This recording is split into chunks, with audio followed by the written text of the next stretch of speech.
नमस्कार मित्रांनो.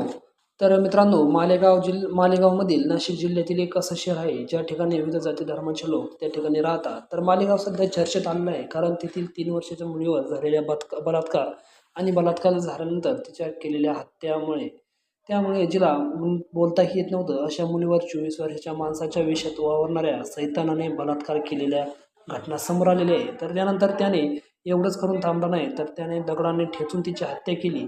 तर या प्रकरणाने आता संपूर्ण राज्य सुन्न झालेलं आहे. तर या प्रकरणी नेमकं काय घडलं, कसं घडलं याची सविस्तर माहिती आपण या व्हिडिओच्या माध्यमातून जाणून घेणार आहोत. तर त्यासाठी हा व्हिडिओ शेवटपर्यंत नक्की बघा. कारण असं करणाऱ्या या का सैतानाला नेमकं शिक्षा कोणती व्हायला पाहिजे यावर तुम्ही कमेंट करून नक्की सांगा. तर बघा, 17 नोव्हेंबर रोजी घडलेली ही घटना. 17 नोव्हेंबरला 3 वर्षाच्या एका चिमुरड्या मुलीवर एका नराधमाने अत्याचार केले. त्यानंतर तिचं डोकं ठेचलं आणि तिची हत्या देखील केली. तर मालेगावातल्या ज्या गावात ही घटना घडली त्या गावात संतापाची लाट उसळलेली आहे. पोलिसांनी या प्रकरणातील आरोपीला अटक देखील केली. तर विजय असं या तरुणाचं 24 वर्षीय तरुणाचं नाव आहे. गावकरी आणि संपूर्ण महाराष्ट्रात आता संतापाची लाट देखील उसळलेली पाहायला मिळत आहे. तर त्या आरोपीला आमच्या ताब्यात द्या अशी संतप्त मागणी आता महाराष्ट्रातील यांनी केलेली आहे. तर बघा, हा नेमकं कसं काय झालं. वडिलांशी वाद झाल्याने आरोपीने घेतला या ठिकाणी विकृत बदला घेण्याचा प्रयत्न केला. तर डोंगराळे गावात ही घटना 17 नोव्हेंबर रोजी घडली. तर आरोपी विजयने 3 वर्षाच्या चिमुरडीवर बलात्कार केला आणि तिचं बिंग फुटू नये म्हणून त्याने तिचं डोकं दगडाने देखील ठेचलं आणि त्यातच तिची प्राणज्योत मालवली. तर त्यानंतर तिचा मृतदेह हा गावातच निर्जन स्थळी फेकून दिला होता. माणुसकीला काळिमा फासणारी ही घटना घडल्याने महाराष्ट्र देखील या ठिकाणी पूर्ण हादरून गेलेला आहे. मुलीच्या घरचे मुलगी बेपत्ता झाल्यामुळे तिचा शोध घेऊ लागले. तेव्हा एका ठिकाणी ही चिमुरडी जखमी अवस्थेत आढळली. त्यामुळे चिमुरडीला रुग्णालयात नेलं असता तिचा मृत्यू झाल्याचं डॉक्टरांनी सांगितलं. तर या घटनेमुळे अवघं गाव सुन्न झालं.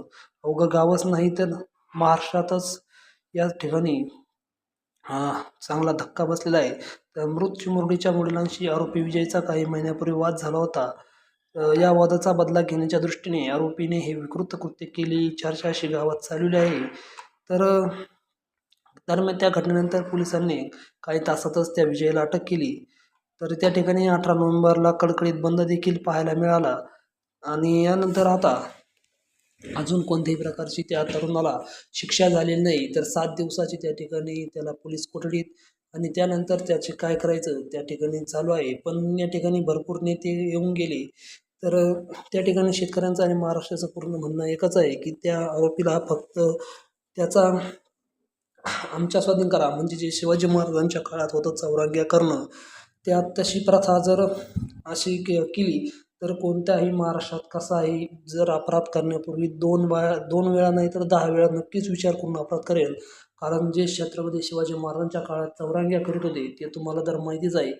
तसं फक्त आता त्या ठिकाणी सरकारने त्या ठिकाणी करायला पाहिजेत. तर तुम्हाला देखील या ठिकाणी काय वाटतं तर ते कमेंटमध्ये नक्की सांगा.